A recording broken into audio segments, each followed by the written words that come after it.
AP మాజీ CM YCP అధినేత వైఎస్ జగన్ రాష్ట్రం పరువు తీశారని ఏపీ కాంగ్రెస్ చీఫ్ వైఎస్ షర్మిల ఆరోపించారు.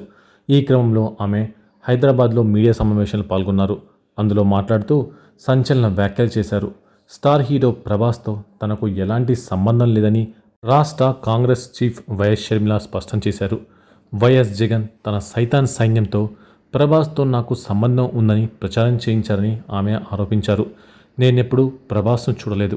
నా పిల్లల మీద ప్రమాణం చేసి అప్పుడు చెప్పా, ఇప్పుడు చెప్తున్నా అని వైఎస్ షర్మిల అన్నారు. జగన్కు తనపై ప్రేమ ఉంటే ఇలాంటి ప్రచారం జరుగుతున్నప్పుడు ఏం చేశారు అని షర్మిల ప్రశ్నించారు.